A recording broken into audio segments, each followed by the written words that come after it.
Donc là, c'était un peu fou ce qui s'est passé, puisque en fait, je suis montée dans le premier train en direction de Milan, alors que je suis censée avoir une escale à Zurich. Et du coup, je suis montée dans le premier train et ça s'est super bien passé au final. J'ai rien dû payer en plus. Dans l'absolu, j'avais payé mon billet, mais c'était un train vraiment direct jusqu'à Milan. Et comme j'avais loupé ma correspondance à cause de retard, j'ai eu un train direct.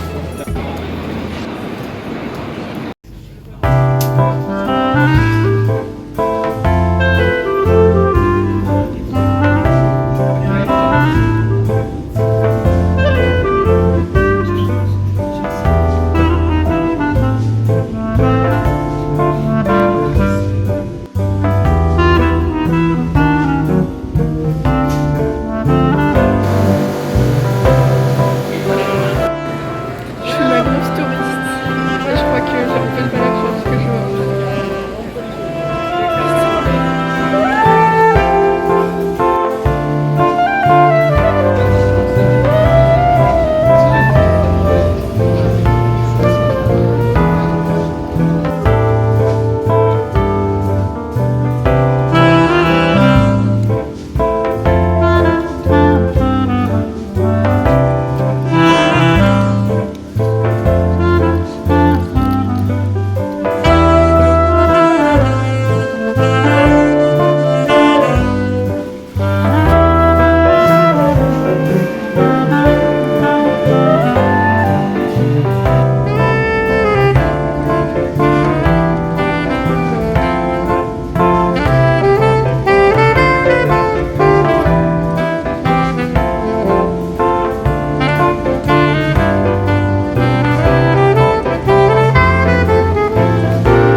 été un peu déçue.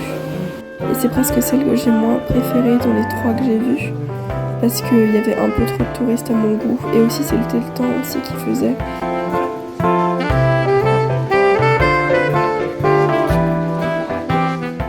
Vers la fin de la journée, je me suis posée et je me suis dit que c'était quand même incroyable ce que je vivais.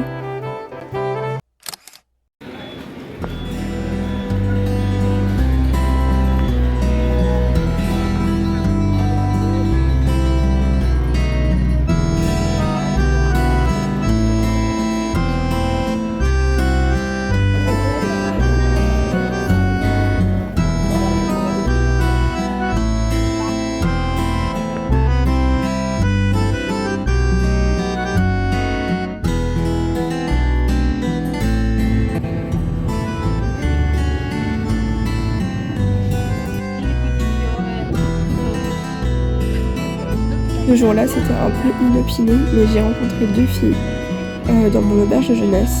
Elles ont commencé à bien me parler et du coup, on a passé la journée ensemble, voire tout mon séjour à Florence ensemble. Et c'était vraiment incroyable de partager ce voyage avec d'autres filles.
On était à la Galleria dell'Accademia pour voir David surtout. J'ai pas de vidéo mais j'ai une photo donc je vous l'insérerai là. C'était vraiment chouette. Bon, il y avait un peu de monde et un peu de queue puisque du coup on n'avait pas de ticket. Je pensais pas du tout y aller de base mais j'ai réussi à y aller. Après on a été dans le musée pour voir la naissance de Vénus. J'ai un peu galéré à la trouver, je sais pas pourquoi, mais je me suis un peu perdue. Le lendemain, on a été au musée de Vinci, c'était super intéressant de voir ce qu'il avait pu faire en tant qu'ingénieur. Donc on a vu pas mal de choses, notamment des armes, ça j'étais un peu étonnée. Et c'était super intéressant de voir ce qu'il a pu faire au cours de sa vie.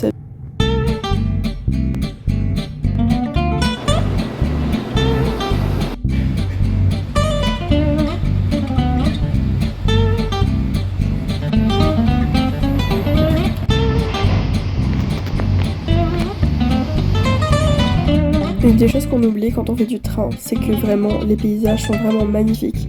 Autant que ça a été les Alpes, le chemin que j'ai eu pour aller jusqu'à Vérone, enfin quand je suis passée à Vérone pour aller à Venise, ou là pour aller à Rome, c'était vraiment incroyable.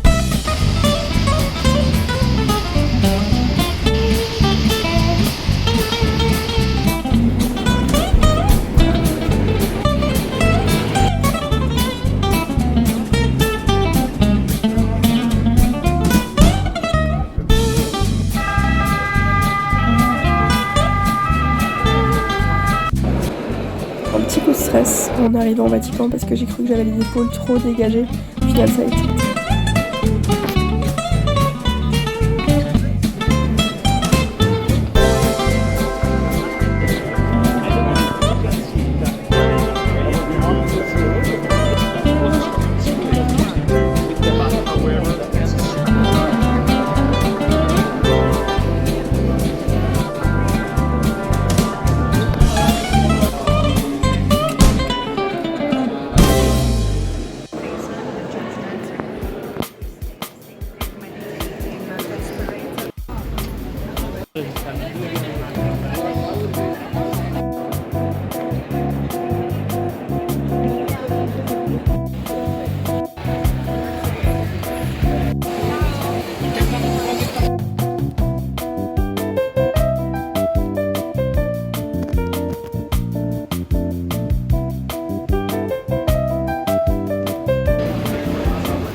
Ce que j'ai pas montré dans ces images, c'est que en fait, j'ai pas pu rentrer au Colisée parce que c'était payant. Donc il fallait avoir un ticket en avance, donc j'ai pas pu y rentrer. Et on m'a dit qu'il fallait que je paye vraiment super cher, genre quasiment 50 € soi-disant. Donc peut-être que c'est l'arnaque pour pouvoir y rentrer. Donc j'étais un peu dégoûtée. Et que la plupart des musées que j'ai voulu faire en fait à Rome, il fallait avoir un ticket.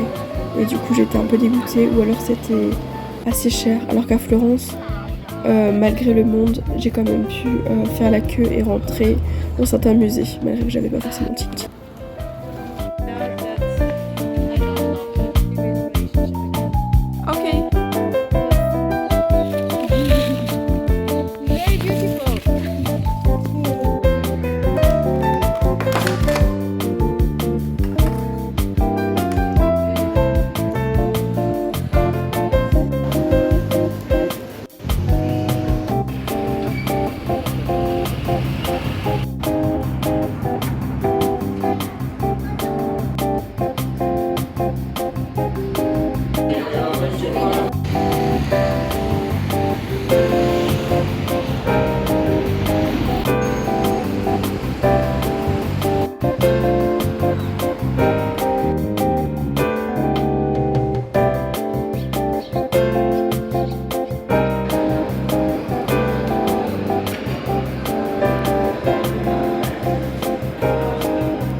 Alors mon retour avait super bien démarré jusqu'à ce que je me rende compte que mon train, oui le mien, était annulé.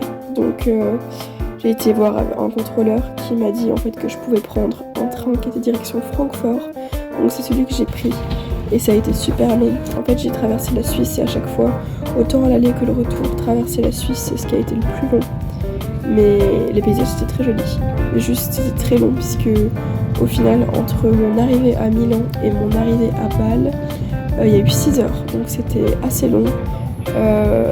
Bon j'ai un peu dormi et tout ça, mais c'est sûr que de moment c'est un peu chiant, surtout que j'avais beaucoup de bagages. J'avais pas envie de les laisser seuls, donc je les mettais pas trop dans le compartiment, je les ai eu sur les jambes une bonne partie du voyage, parce qu'il y avait d'autres passagers et tout ça. Bon, j'aurais très bien pu les mettre voilà, autre part, mais j'avais envie de les garder sur moi, comme c'était des tote bags, tout ça, bref.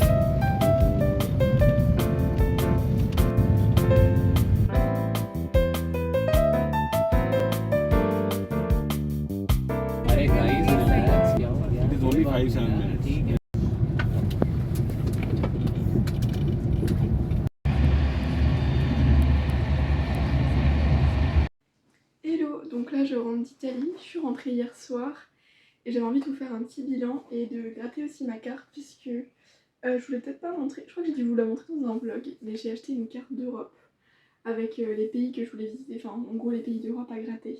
Donc je voulais le faire ensemble, qu'on le fasse ensemble. J'ai pas réussi à retrouver le médiateur qu'elle est avec la carte, puisque quand j'ai acheté la carte il y avait un petit sachet avec un peu comme un médiator, enfin en tout cas une pièce pour gratter. Donc j'espère que ça va aller. Ouais, on va la gratter ensemble. Donc en même temps je vais un peu raconter mon expérience sur mon voyage. Donc pour ceux qui l'auraient pas compris, je suis partie toute seule en Italie pendant 2 semaines. Donc je suis partie en train. Parce qu'en gros j'avais déjà fait des voyages solo. Je suis partie en Allemagne faire du woofing. Donc c'est pas le premier voyage solo que je faisais toute seule. Donc je suis partie en Allemagne. C'était juste après le Covid, enfin juste après le Covid. Le Covid était encore là. C'était première année de mes études et je pouvais pas partir en Grande-Bretagne. Donc je suis partie en Allemagne puisque c'était le pays le plus proche. Et j'avais envie de partir, je me suis dit viens on fait un voyage pas trop cher. Donc je suis partie en Flixbus à Leipzig. Donc c'est là-bas que j'ai fait 3 semaines de woofing et je suis partie toute seule à Berlin. Après, pendant 4 jours, en auberge de jeunesse. Et l'année dernière, je suis partie à Édimbourg, enfin en Écosse, et j'ai fait un road trip en bus qui était organisé dans les Highlands. Donc c'est ce que j'ai fait cette année. Non, j'ai fait ça en avril là. Donc je pense que c'était peut-être bien en 2021 ouais, que je suis partie à Berlin. Du coup, Édimbourg, c'était cette année. C'était en avril dernier. Donc là, j'avais vraiment envie de partir en Italie. Donc j'ai fait un road trip en train, j'avais pas envie de prendre l'avion. Et je me suis un peu renseignée. Et du coup, j'ai fait... vous avez dû le voir au début du vlog. J'ai fait, parce que je viens de Strasbourg, j'ai fait Strasbourg-Bâle, Bâle-Milan, Milan-Venise. Après j'ai refait Milan pour retourner à Gênes. Donc je suis restée 2 jours à Venise. Venise c'était pas mal, mais ce qui était un peu dommage c'était que les musées étaient payants. Donc il y avait beaucoup de musées, enfin beaucoup de choses que je n'ai pas pu faire. Donc au bout d'un moment on tourne en rond. C'est super joli à visiter, donc vous pouvez vous balader, vous pouvez vous poser, il y a des super vues, c'est super sympa. Les Vaporetto sont un peu chers, donc voilà, prévoyez un peu le budget. Voilà, donc j'ai dû payer, c'était cher, hein, mais j'ai pris un pass de 48 heures. J'ai payé 35 € mon pass de 48 heures, donc c'était vraiment cher. Voilà, pour faire les Vaporetto. Et la plupart des choses, vous êtes obligé de les faire en Vaporetto. En fait, je me suis dit que je pouvais marcher. Mais il y a juste des îles en fait qui sont pas reliées par des ponts parce que le Grand Canal est trop grand. Donc voilà, bref, en Italie, il y a le Grand Canal. Il y a des petits canaux que vous pouvez passer à pied, pardon. Et il y a le Grand Canal, vous êtes obligé de le passer avec des Vaporetto. Voilà. Ah, sans médiateur, je fais un peu n'importe quoi. Hop. Donc j'ai pas gratté la Sicile ni la Sardaigne. Voilà ce que ça donne. Est-ce qu'on voit quelque chose? Voilà, bon ce sera à l'envers du coup. Hop. Donc je suis partie après à Gênes. Gênes c'est la ville que j'ai la moins aimée. Du coup j'ai pas vraiment visité. C'était la moins jolie que j'ai pu visiter. Après c'est mes goûts personnels, hein, voilà. C'était... Ça paraissait plus pauvre en fait. Et du coup, voilà. J'avais pas forcément des envies particulières. Un peu plus sale. Après voilà, c'est mes goûts, voilà. J'espère que je ne pense personne. Et du coup, j'ai pas vraiment visité. Mais en fait, je venais à Gênes pour faire les 5 terres. Donc après, je suis partie faire les 5 terres. Franchement, incroyable. Le plus gros coup de cœur que j'ai eu, c'était Rio Maggiore. Bref, je sais pas parler italien, mais voilà. Et au final, Monterosso al Mare, c'est la plus connue des 5 terres. J'étais un peu plus déçue parce que j'ai pas pu m'y baigner, il y avait beaucoup trop de monde, c'était un peu trop connu. Rio Maggiore, c'était ce qu'il y avait de mieux, j'ai trouvé, au niveau des 5 terres. Donc j'y suis... Comment? que j'ai préféré, j'ai pu aller me baigner et après il a commencé à pleuvoir, voilà. Beaucoup de touristes, mais cadre vraiment super beau. Je pense que ça dépend quand est-ce que vous y allez. Moi j'y suis allée en septembre, je me suis dit mi-septembre, oh il y aura moins de monde. Il y avait vraiment beaucoup de touristes. Après j'ai été à Florence. Florence vraiment très très jolie. Un peu de queue. Au final, tous les musées sont faisables. Il faut juste faire de la queue si vous n'avez pas de ticket en avance. Il faut juste que vous preniez le temps de faire les musées, mais après c'est aussi sympa.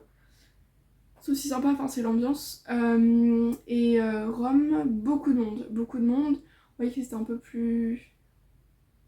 Ouais, ça faisait Paris un peu, vous voyez. Il y avait une ambiance un peu plus Paris, notamment au niveau de l'architecture. Voilà, point positif le temps, puisque du coup j'ai quand même... Enfin point positif, première semaine j'ai quand même eu de la pluie, mais il fait quand même vachement plus chaud là-bas. Je me suis fait piquer par les moustiques, mais pour ceux qui sont allergiques aux moustiques comme moi, ça m'a pas fait des grosses plaques, donc j'ai pas eu genre de grosses irritations et ça m'a pas beaucoup gratté, donc ça c'est cool. En tout cas ici à Strasbourg, les moustiques sont plus virulents. Et aussi, si vous prenez, enfin là où vous logez, si c'est possible d'avoir une cuisine, ça peut être sympa parce que je trouvais que la bouffe c'est vite limité, dans le sens où vous avez du mal à cuisiner. Si vous pouvez pas cuisiner, c'est un peu compliqué parce que vous aurez pas beaucoup de légumes. Donc c'est assez gras là-bas. Donc voilà. Focaccia, enfin tout est assez gras. Focaccia, pizza, c'est pas si cher que ça. Mais c'est vrai que c'est vite gras. Les glaces aussi. On est vite assez écœuré, on a envie de légumes. Et les salades, forcément, c'est un peu cher. Donc voilà. Trouver des supermarchés. Là-bas, les supermarchés, il y avait Tigre et... J'ai perdu le deuxième. Bref, en gros, il y avait aussi des carrefours. Il y a aussi des carrefours là-bas. Voilà. Qu'est-ce que je peux dire d'autre? Au final, ça s'est bien passé. J'ai fait un voyage solo, mais j'ai quand même rencontré du monde. Parce qu'il y a des dortoirs. Moi, j'ai pris des dortoirs pour filles. Les dortoirs pour filles, c'est ce qu'il y a de mieux pour rencontrer du monde. Dans le sens où il y a deux gens qui font la même chose que vous. Donc, c'est sympa pour rencontrer du monde. Les dortoirs mixtes, je suis un peu moins à l'aise. J'avoue que j'avais déjà une fois essayé où j'avais pas fait attention, je m'étais retrouvée dans un dortoir mixte. Mais on est quand même plus à l'aise quand on est entre filles, après ça dépend, voilà. Je fais pas genre du sexisme ou quoi, mais juste voilà, plus sympa. Voilà, c'était plutôt sympa.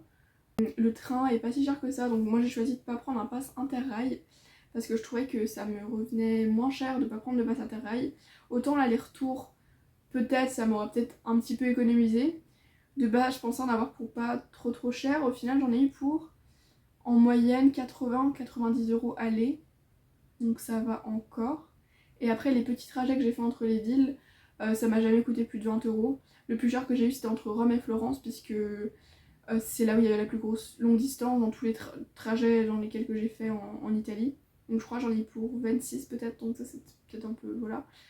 Donc j'ai pas vraiment fait le calcul pour l'Interrail. Moi de ce que j'avais vu ça me coûtait moins cher, sachant que j'ai fait beaucoup de jours en fait de trajet, puisque l'Interrail ça compte par jour de voyage et non pas par train ou par montant ou choses comme ça.